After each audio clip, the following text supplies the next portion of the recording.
La suite du grand journal de Radio J à écouter sur l'application gratuite Radio J et sur Radio Line. Place maintenant à l'entretien de cette édition pour un hommage à Benjamin Orenstein, l'une des grandes voix de la mémoire de la Shoah, disparue la semaine dernière. Arthur Dreyfus, bonjour. Et merci d'avoir accepté notre invitation. Vous êtes directeur général d'Altis Média France et secrétaire général d'Altis France SFR.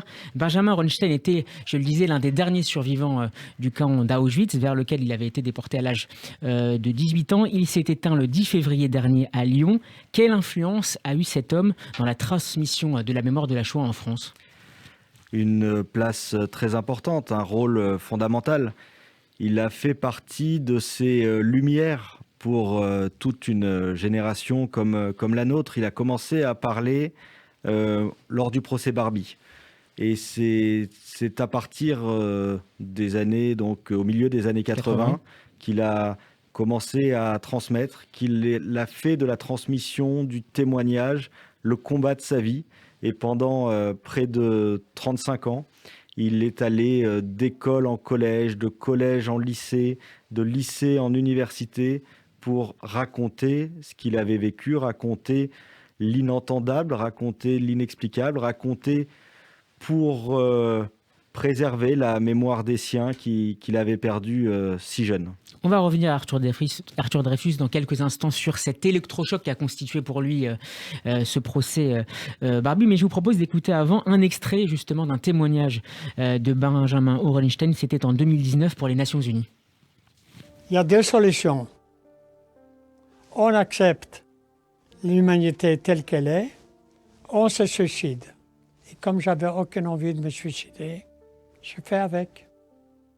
Moi, on m'aurait dit il y a encore 2 décennies qu'on tuera des hommes et des femmes et surtout des enfants parce qu'ils sont juifs.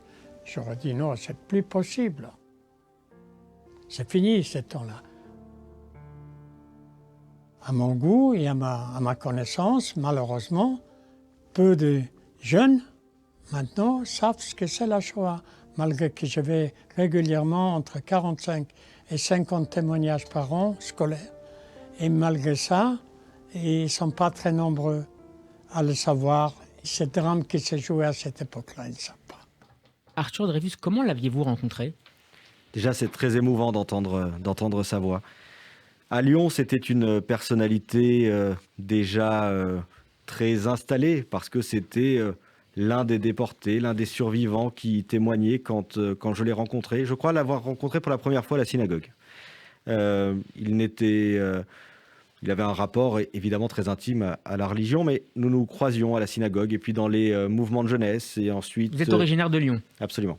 Dans les mouvements de jeunesse, dans les mouvements étudiants, en particulier de nombreux souvenirs quand à l'université Lyon 3, avec l'UEJF, avec l'association Hippocampe, dans cette université qui a été marquée par le négationnisme, nous avions fait venir Benjamin Orenstein, qui était plus qu'un symbole, qui était cette petite lumière ou cette grande lumière dont on se parlait il y a quelques minutes.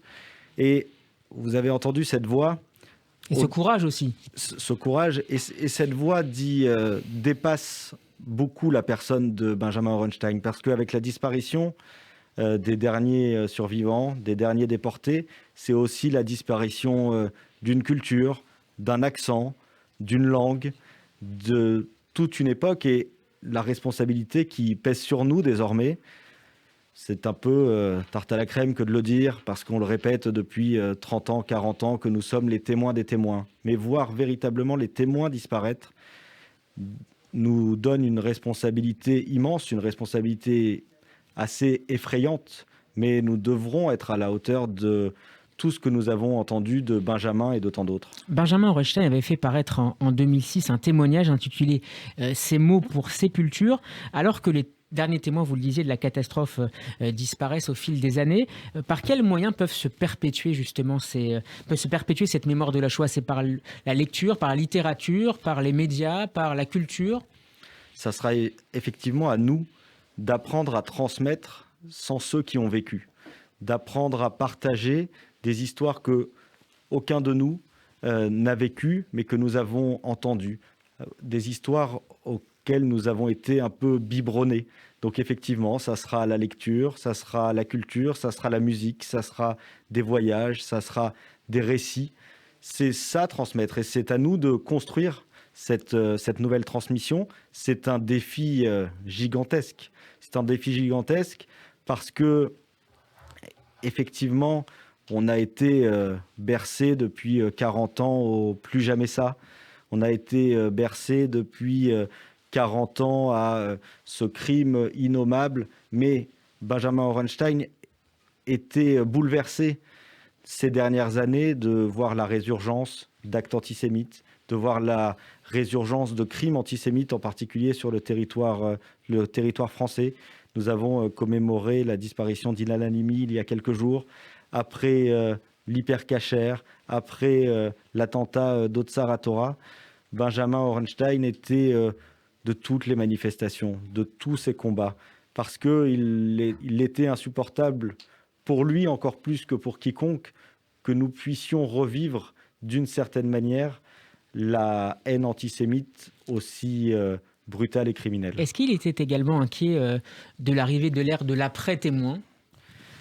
Oui, et je crois que c'est cette inquiétude qui a fait que depuis 35 ans, il a témoigné, inlassablement témoigné, et en particulier avec des jeunes.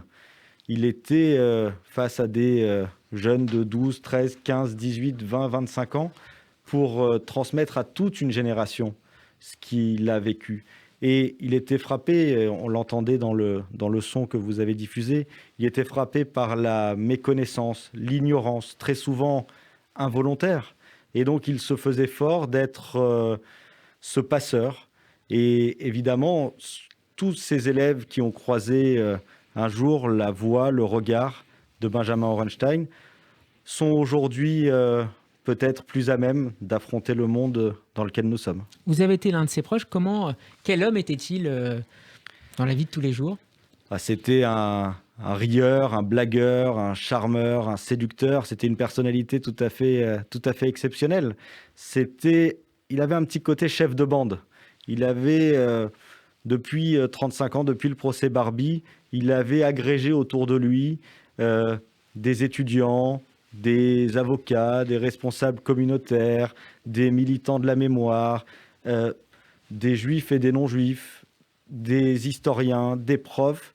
Et on avait tous un lien de fraternité avec Benjamin Orenstein. Et ce côté chef de bande fait que lors de ces obsèques, il y a quelques jours, se sont mélangés tous ces gens qui l'ont croisé, qui ont eu ce privilège extraordinaire de le croiser, d'avoir un bout de vie avec Benjamin Orenstein. Et ça doit être une énorme fierté pour lui aujourd'hui de voir ces gens si différents, ces profils, ces parcours qui ont un seul point commun: transmettre ce que Benjamin Orenstein leur a transmis. Vous le disiez tout à l'heure, Arthur Dreyfus, le procès en 1987 pour crime de guerre intenté contre Klaus Barbie a été un détonateur pour Benjamin Orenstein. C'est à partir de ce moment-là qu'il a décidé de raconter, de témoigner de l'horreur. Voilà ce qu'il en disait il y a 2 ans, toujours pour l'ONU. Pendant 48 ans, je me suis tué parce qu'il n'y avait pas, les questions n'étaient pas si brûlantes et le négationnisme n'existait pas à l'époque. Et dès le moment qu'il y a eu le procès Barbie et le négationnisme qui se réveillait, et il disait que la Shoah est inexistante, inventée par les Juifs, bien entendu, et que les morts ne sont pas de 6 millions, c'est aberrant. Donc j'avais une question à leur poser, où ils sont passés tous les miens. Arthur Dreyfus, est-ce que vous aviez reparlé avec lui de cet électrochoc qu'a constitué pour lui le procès Barbie en 1987 ? Oui, évidemment. Ça a été un électrochoc pour lui et je crois que ça a été aussi un électrochoc pour toute la mémoire nationale et en particulier la mémoire lyonnaise.